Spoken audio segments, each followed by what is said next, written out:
मैं बहुत tired feel कर रहा हूँ, किसी को कोई फ़र्क नहीं पड़ता। बट मैं दिन रात मेहनत करता हूँ, फिर भी लोग मुझे एप्रिशिएट नहीं करते बिकॉज़ नोबडी केयर्स। मैं डिप्रेस भी फील कर रहा हूँ और सैड हूँ, इससे भी लोगों को घंटा कोई फ़र्क नहीं पड़ता। यही आज की कड़वी सच्चाई है। तुम कैसा भी फील करते हो, हैप्पी, सैड, इससे किसी को कोई भी फ़र्क नहीं पड़ता।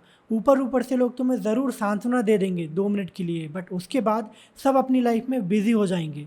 तुम्हें अपनी प्रॉब्लम से खुद डील करना पड़ेगा। अगर तुम सोचते हो कि मेहनत करने पर लोग तुम्हें अप्रिशिएट करेंगे और तुम्हारे बुरे टाइम पर लोग तुम्हारी केयर करेंगे कि ये बहुत सही बंदा था यार, इसने बहुत ज़्यादा मेहनत करी थी, फिर भी इसका एंट्रेंस क्लियर नहीं हो पाया और ये फेल हो गया, या फिर इसका रिलेशनशिप बहुत टाइम से चल रहा था बट इसका ब्रेकअप हो गया, या अभी डिप्रेशन में है, तो तुम बहुत गलत फहमी में हो। तुम्हारे पेरेंट्स और एक दो क्लोज फ्रेंड को छोड़ के किसी को भी कोई फ़र्क नहीं पड़ता। ये एक हार्श रियलिटी है। तुम्हारी ये एक्सपेक्टेशन रखना कि तुम्हारे बुरे टाइम में लोग आकर तुम्हें सिंपैथी दिखाएं, या अगर तुम किसी चीज़ की तैयारी कर रहे हो, उसमें तुम बहुत ज़्यादा मेहनत कर रहे हो, तो लोग आएँ और बोले कि यार एक गिलास पानी पी ले, कितनी ज़्यादा मेहनत कर रहा है, रेस्ट ले ले, वो आकर तुम्हारी केयर करें, तो ये सब बेकार है। Nobody cares. सीधी साफ बात यह है कि लोग तुम्हारी तभी कदर करते हैं या तभी तुम्हें नोटिस करते हैं जब तुम उनकी एक्सपेक्टेशन को पूरी करते हो। मेजोरिटी लोगों को क्रिकेट बहुत पसंद है, तो हम लोग आज एक रियल लाइफ एग्जांपल क्रिकेट से ही ले लेते हैं। तुमने देखा होगा जब भी मैच चल रहा होता है तो लोगों की एक्सपेक्टेशन प्लेयर से बहुत बढ़ जाती है। भले ही उनकी पर्सनल लाइफ में कुछ भी भसड़ चल रही हो, उनकी इमोशनल स्टेट कैसी भी हो, मैदान पे वो कितने भी ज़्यादा थके हों, इससे किसी को कोई भी फ़र्क नहीं पड़ता। लोग चाहते हैं कि वो उनकी एक्सपेक्टेशंस को पूरी करें। सेम चीज़ रोनाल्डो के करियर में भी हुई थी। उन्होंने भी बहुत ज़्यादा हार्डशिप फेस की थी। उनके फादर की डेथ के कुछ दिनों बाद ही मैनचेस्टर यूनाइटेड में मैच था और उन्होंने वो मैच बहुत ही अच्छी परफॉर्मेंस देकर खेला। उनकी इमोशनल स्टेट भी उस टाइम बहुत ज़्यादा ख़राब रही होगी, उनके अंदर बहुत ज़्यादा ग्रीफ होगा, फिर भी उन्होंने अपना बेस्ट परफॉर्मेंस दिया क्योंकि उन्हें पता था कि जो ऑडियंस उन्हें देखने आ रही है उनकी एक्सपेक्टेशन उनकी सिर्फ मैच से है। उनकी पर्सनल लाइफ में क्या चल रहा है, किस भसड़ में वो लोग उलझे हैं, इससे किसी को कोई फ़र्क नहीं पड़ेगा। Nobody cares. ये हम सबकी लाइफ में होता है। तुम खुद सोचो, जब तुम किसी भी एग्ज़ाम के लिए प्रिपरेशन कर रहे होते हो, मेहनत कर रहे होते हो, कितने लोग तुम्हारे स्ट्रगल को अप्रिशिएट करते हैं, कितने लोग तुम्हारी मेहनत को सच में देख रहे होते हैं। बहुत कम। तुम्हारी स्ट्रगल, तुम्हारा दर्द और तुम्हारे आंसू, ये सब तुम्हें अकेले में बर्दाश्त करने होते हैं। किसी को इससे कोई फ़र्क नहीं पड़ता। सब सिर्फ यही देखते हैं कि तुम पास हुए या फेल, तुम्हें जॉब मिली या नहीं मिली, तुम्हारा बिजनेस चला या नहीं चला। तुम्हारी पर्सनल जर्नी पर, तुम जो काम करने में मेहनत कर रहे हो, इस पर किसी का भी ध्यान नहीं होता। इसलिए तुम्हें तुम्हारी केयर खुद करनी होगी। तुम्हारा फोकस इस पे होना चाहिए कि तुम खुद के लिए काम करो, ना कि दूसरों के अप्रूवल और उनके वैलिडेशन के लिए। तुम्हारी मेहनत, तुम्हारा दर्द और तुम्हारे आंसू तुम्हारे लिए एक रिवॉर्ड बन जाएं, वही तुम्हें असली सेटिस्फैक्शन दे पाएंगे। हम लोग ये गलत फहमी में रहते हैं कि लोग हमारे एफर्ट्स, हमारी मेहनत को देख रहे हैं, हमारे स्ट्रगल को वो समझ रहे हैं, but most of the time ऐसा बिल्कुल नहीं होता। लोगों को इससे कोई फ़र्क नहीं पड़ता। अगर तुम्हें लोगों से एक्सपेक्टेशन है कि वो तुम्हें अप्रिशिएट करें या तुम्हारी केयर करें और तुम्हें सिंपैथी दिखाएं, तो ये एक्सपेक्टेशन सिर्फ तुम्हें दुख ही देगी। लोगों को सिर्फ उनकी ही एक्सपेक्टेशन से मतलब होती है। उनकी आंखें सिर्फ तुम्हारे रिजल्ट्स पर होती हैं।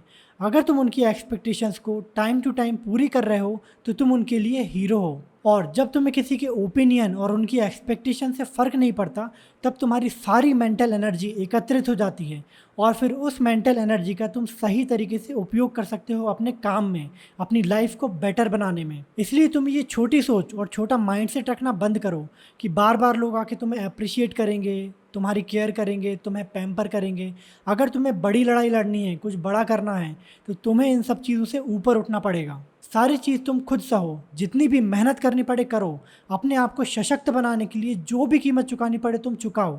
ये एक युद्ध है, इसमें अगर तुम्हें जीतना है तो एक ऊंचे माइंडसेट और एक स्ट्रॉन्ग कैरेक्टर की तुम्हें ज़रूरत पड़ेगी, और उसके लिए तुम्हें जो करना पड़े तुम करो। लोग तुम्हारी केयर क्यों नहीं करते, ये समझना भी तुम्हें बहुत ज़रूरी है। देखो, सबकी अपनी एक लाइफ होती है, उनकी अपनी एक स्ट्रगल, उनकी अपनी एक रिस्पॉन्सिबिलिटी होती है।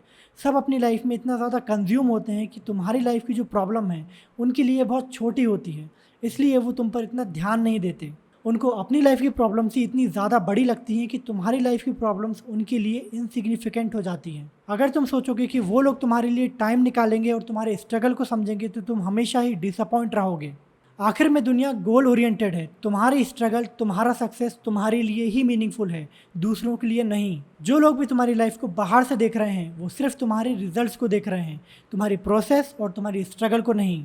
इसलिए तुम एक ऐसा माइंडसेट डेवलप करो जिसमें तुम अपने लिए काम करो, क्योंकि तुम्हारी जर्नी तुम्हारी रिस्पॉन्सिबिलिटी है। जब तुम इस तरीके से अपनी लाइफ को जीना चालू कर देते हो, अपने डिसीजंस खुद लेते हो, अपनी मिस्टेक्स से सीखते हो, तो लॉन्ग टर्म में तुम एक स्ट्रॉन्ग कैरेक्टर बिल्ड कर लेते हो।